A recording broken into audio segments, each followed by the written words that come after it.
It's me again. Aren't you so lucky?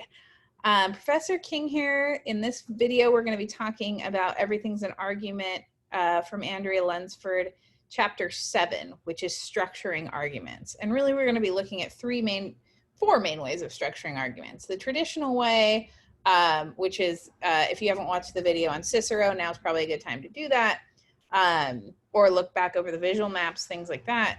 Then we have Rogerian arguments, invitational arguments, and the Toolman model. So we'll be talking about those today in relation to Chapter 7. So I'll take it off of, I'll put it on share screen, and we'll go to the PowerPoint here. Just diving right in. So Chapter 7 talks about structuring arguments. Again, most of the essays we write, especially in the humanities courses, will be that sort of Cicerovian? Ciceran? I'm not sure. Cicero type model, visual map type model, where we have intro, body, conclusion, and then we have to have things like the thesis in the intro, counter arguments, along with claims, evidence, analysis in the body paragraphs, and then the conclusion that wraps up our analysis and tells us kind of where we are. But we can also apply these other structures of argument to what we do and how we read texts. And so that's what we'll talk about today. So if you think back to, if you haven't watched it yet, again, now is probably a good time to, Cicero's De Oratore, and even a little bit of what Quintilian talks about in Institutes of Oratory and the visual map. We start with classic oration. And again, oration means speaking, but as we saw with Quintilian, we go from public speaking to writing, and the format, not much is lost in terms of the format. Like, it's pretty similar. And I'm sure even some of you in your speech classes are looking at some of this and going, wow, this is pretty similar to the way that I have to structure a speech in my comm studies class or whatever. It might be a little bit different, right? But, again, this is part of a very old tradition. So in classic oration, we have the introduction, we have the background, we have the lines of argument, which include claim, evidence, and analysis. We have the alternative arguments, meaning counter arguments, rebuttals, refutations, things like that, and then the conclusion. I've already talked about this in a few videos, so I won't belabor the point here. But know that that is the classic oration model, okay? So let's move on to the kind of more contemporary stuff. And the first one being Rogerian arguments.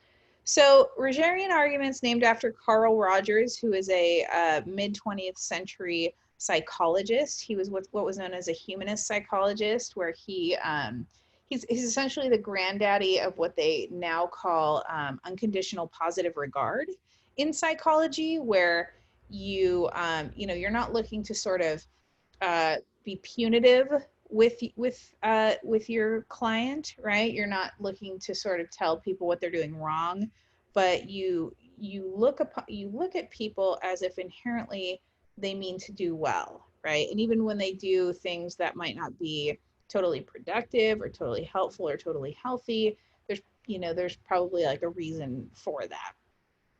Anyway, the idea of Rogerian arguments comes from Carl Rogers. And so in Rogerian arguments, we have these four sort of pillars, right? Which the first one is thinking about opposing positions and describing them fairly. Again, you have to have a belief in the goodness and respectability of people in order to do this. Because if you just think that anyone who disagrees with you is an idiot, you're not going to get very far in a Rogerian argument. So thinking about opposing positions and describing them fairly, respectfully. Emphasizing working together to reach consensus or compromise. Again, I don't know how many videos I've said at this point, argument is not about winning. It's not sports. That's why we don't have cheerleaders in arguments. It is not about winning. It is about getting stasis, getting understanding, reaching some sort of understanding, consensus, or compromise in order to move forward. And Rogerian arguments are big proponents of that. A third one is acknowledging alternative viewpoints and possible reasons for the argument being held, right? Like, again, if somebody disagrees with me that Golden Girls is one of the greatest shows of all time, I have to acknowledge why that person might feel that way, right? Maybe they didn't watch Golden Girls every single morning as a child as I did, right? Because I had a mom and 3 older sisters in the 80s.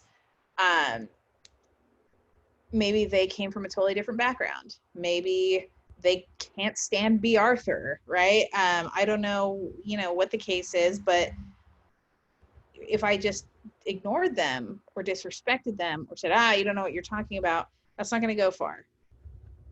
And ultimately, in Rogerian arguments, one should steer clear of hatred and stereotyping language. So a lot of those fallacies of argument we talked about with chapter 5, like ad hominem, or even things like, fear mongering or, stuff like that. We have to stay away from that because that is not, gaslighting and things like that. Like, that's not helpful to a respectful, fair, consensual sort of argument, right? All right. So what is the structure of a Rogerian argument? Well, in a Rogerian argument, we still have the introduction, where we present the issue and its sides, right? We still have a thesis in the introduction. Then we talk about contexts in which alternative positions might be valid. So here, instead of, and this is a totally valid way of structuring your argument, instead of going straight into like body paragraph 1, you look at what the opposing side is saying, right? And you consider, right, why they feel that way. Then after you do that, you come to your position, why it's valid, right? So if you think about like Tolentino, right? If we think about Gina Tolentino, even James Baldwin does this, Michelle Alexander, who will read, not all writers just start with a thesis and then, support it like the traditional college essay. Some writers will say, I was reading this thing and this guy says this, and here's why he feels this way. And here's my response and how I feel differently, right? That is a totally normal, totally valid way of structuring an argument. To start with the counter and then go into yours, totally valid. If that's how you structure your body, totally fine. Responding and counterbalancing those alternative viewpoints, totally fine. And then, of course, you want to go into the benefits of your position, why your side would be beneficial for your opponents to adopt, which segues then into the conclusion. So again, if you think about this, we still have the 3 parts of an essay, right? We still have the introduction, we still have the conclusion. The difference is the body is just structured differently. The body, goes that counterpoint, point, counterpoint, point kind of model, right?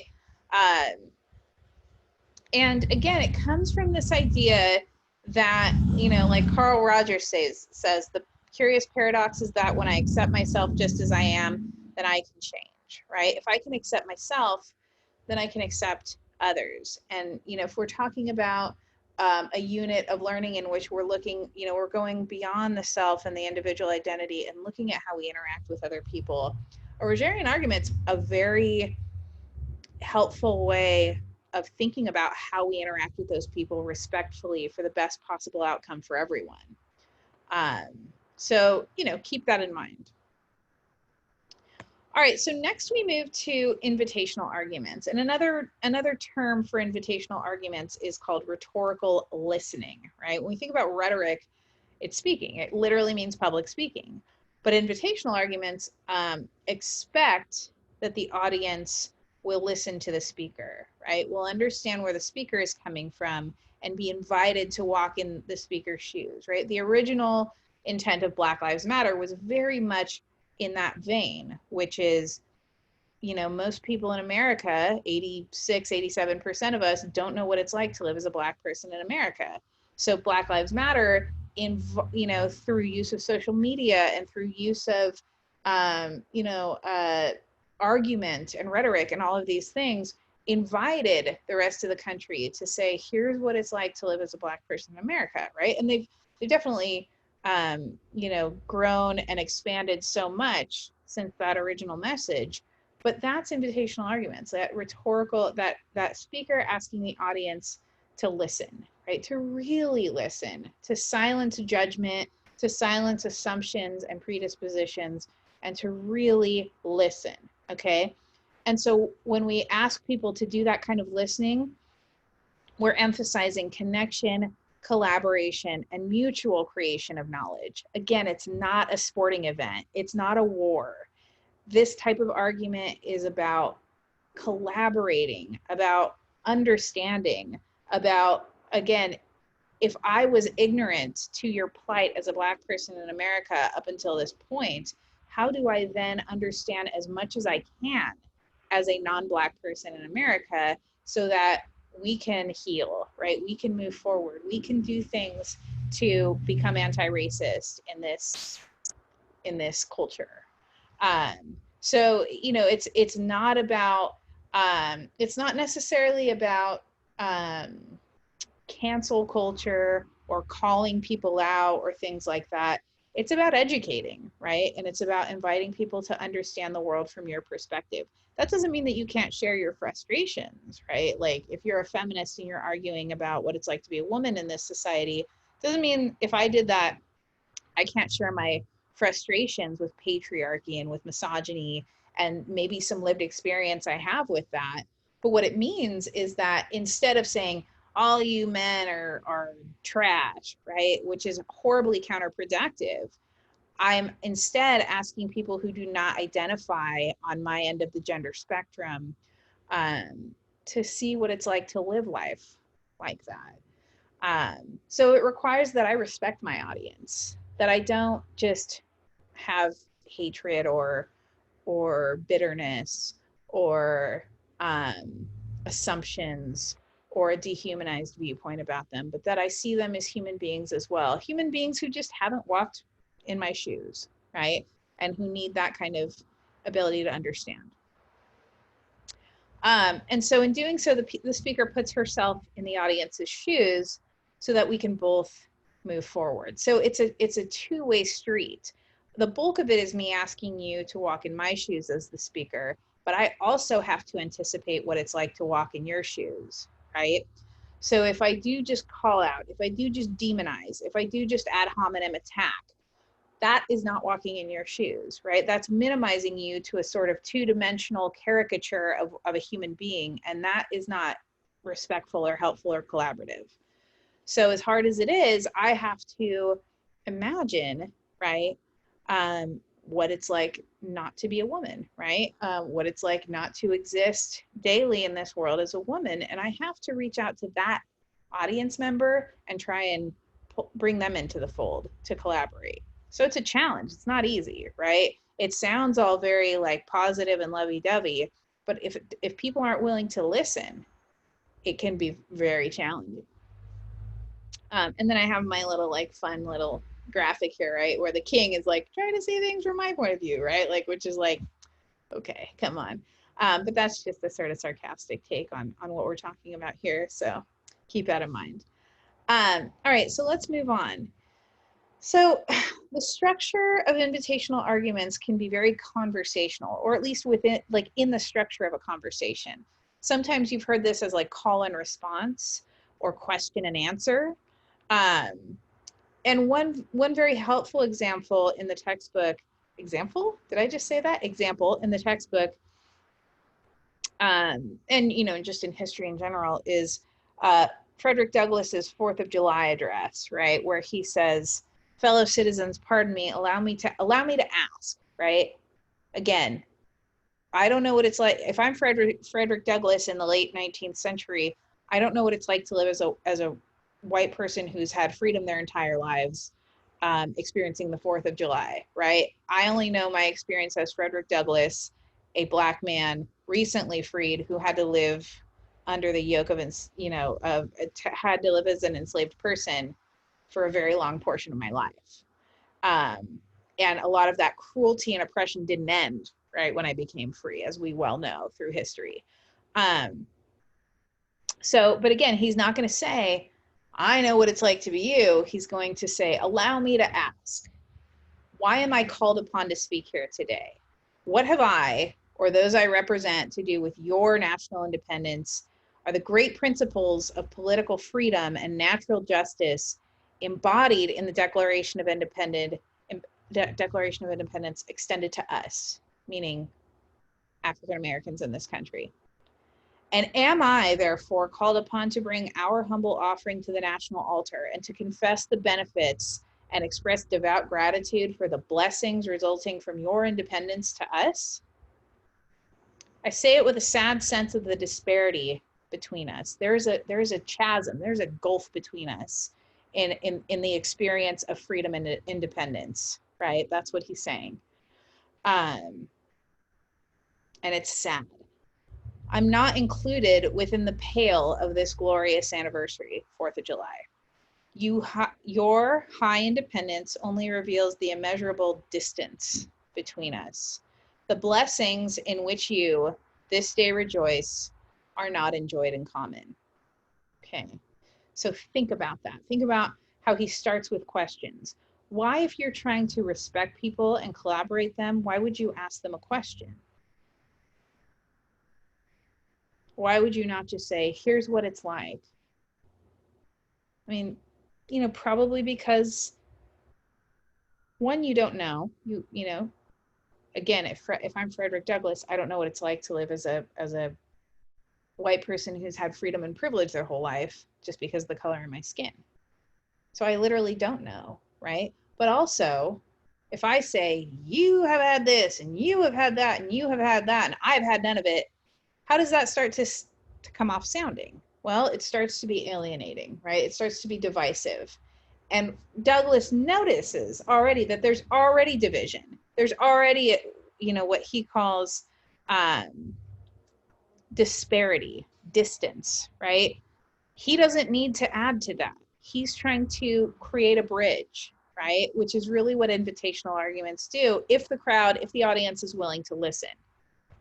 So these arguments require work on both sides, on all sides of the issue, not just on the speaker, not just on the audience, but on everyone, right? That's why I say they're a lot of work. They sound positive for the most part, right? Especially in their ultimate goals, which are collaboration, mutual creation of knowledge, things like that.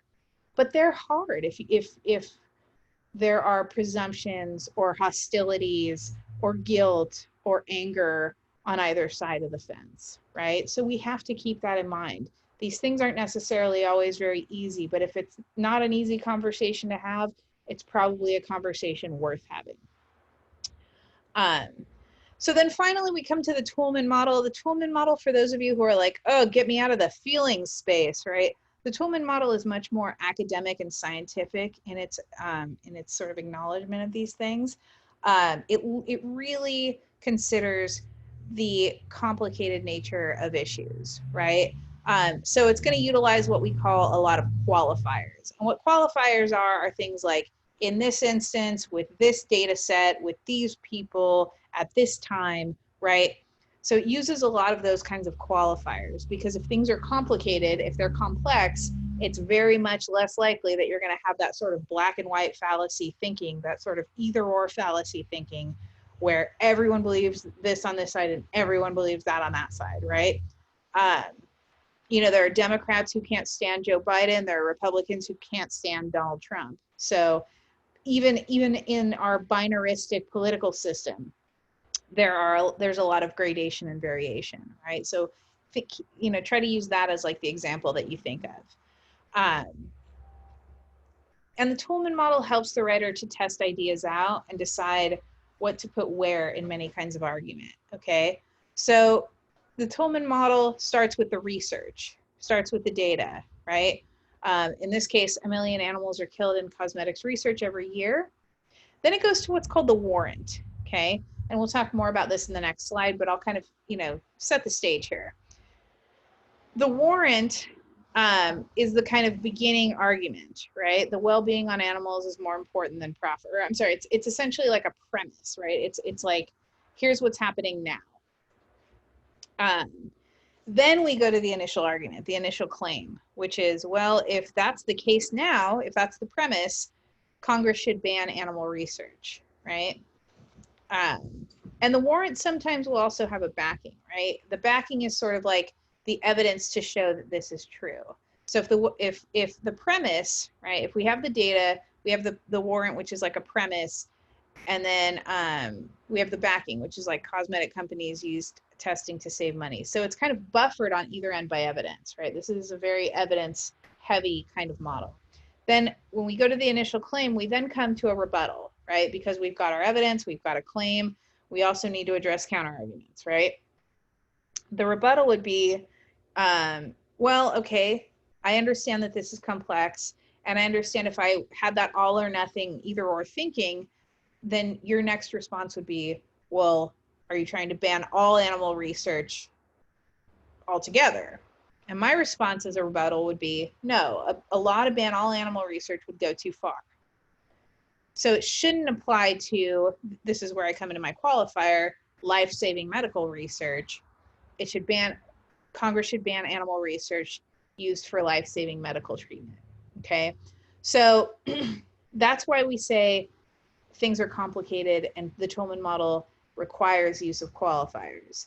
Because if I just said 1 million animals are killed in cosmetic research every year, let's ban all animal testing, right?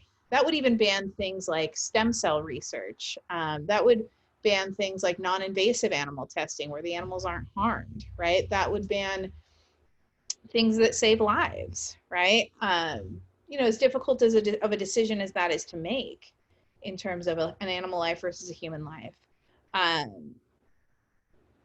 Ultimately, that's where it becomes more complicated, right? And that's why the end result, the final claim here is Congress should ban animal research not used for life-saving medical treatment. Okay, so do we see how that's qualified? It's not all animal testing. It's not no animal testing. It's starting with a premise of cosmetic research, cosmetic companies using animal research to save money, and then saying, here's what we should do. So the structure, let me see, how many more videos do I, Welcome to the structure of the Toolman model starts with the claim, right? The argument that you, the writer, wish to prove. And then evidence and reasons that support that claim, followed by warrants, which are underlying assumptions that support the claim, right? The show, as opposed to the tell, the analysis, the backing, which is the evidence for the warrant, but also, right, keeping in mind conditions of rebuttal and making sure you have those qualifiers, right? Sometimes, often, presumably less. In these situations with these groups, in this case, this is when we should do this thing, okay? So I have a little video here to show you, which is gonna be really helpful.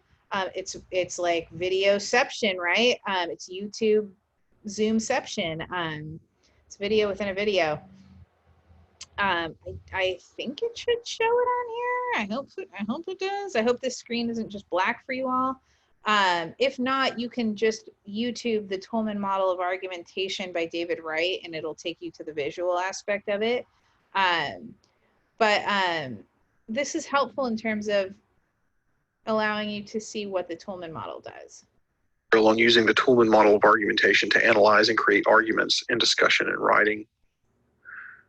The Toolman model is named for the British logician and philosopher Stephen Toolman, who created this organizational scheme to use for understanding and creating arguments that can be applied to real-world situations instead of the syllogistic black and white scenarios usually presented in philosophy classes. His most famous work, where he put forward the Toolman model, is a book called The Uses of Argument. The Toolman model breaks arguments down into 6 essential parts, which all interact and depend on each other to form a complete argument. To understand this model as a system of argumentation, it is important to have a good understanding of each component part on its own. First, the claim is the main point you hope to put forth in your argument. It is ultimately what you're trying to convince your audience to think or agree with. Second, the evidence is the information that you use to support and explain your claim. The evidence tells us why the claim is valid. Third is the warrant, which is one of the most important contributions of Toolman's scheme to our conception of argumentation.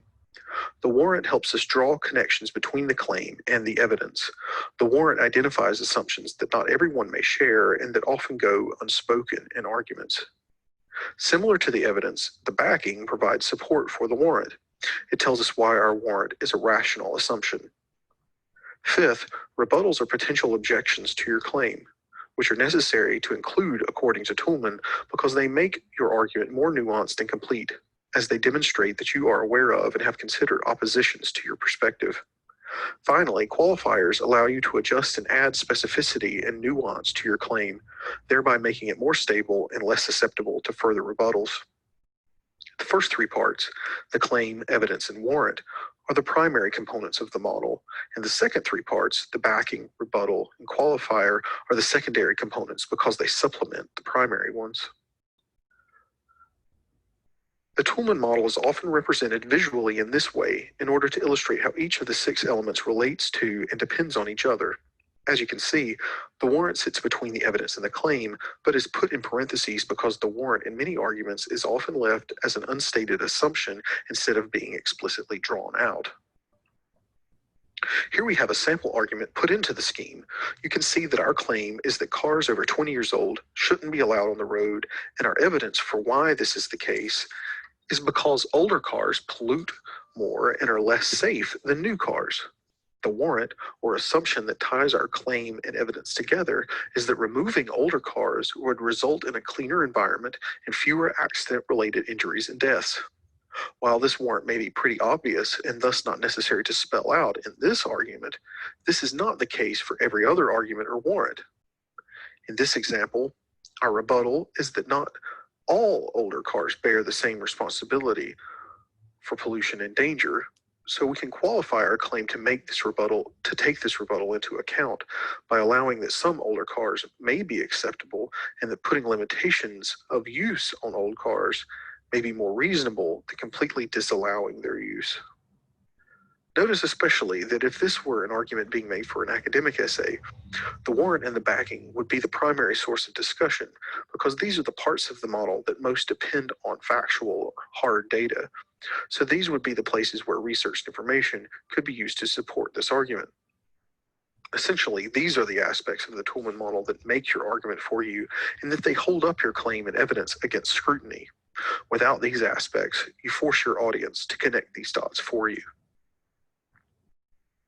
The Toolman model helps in the composition of arguments for these reasons. It asks you to think beyond, above, below, and against your own argument. That is, you cannot have completely employed the Toolman model for your argument without putting your own claims to the test first. Furthermore, since the scheme is built upon an inherently logical structure of rational questioning, you can be sure that your argument uses reason, if sometimes even to analyze irrational situations.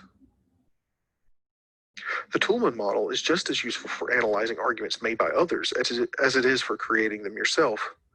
For instance, look at this advertisement here for a 1967 Ford Mustang. If we can determine the answers to these 6 questions, that is, if we can fill in the Toolman model, we will know a lot about how this argument has been built, both in terms of its successes and its faults. In this example, where would the boxing glove image and phrase, "strike a blow," fall into the Toolman scheme? If it is evidence, what warrant connects it to the primary claim of the ad, which we can assume. All right, so take it off stop share now. So that is, those are the structures of argument. Keep them in mind because they're definitely going to help in terms of your next, I know we just finished an essay, but they're going to help in terms of your next essay. So, keep that in mind. But I hope you all have a wonderful day, and I will see you in cyberspace soon. All right, thanks. Bye.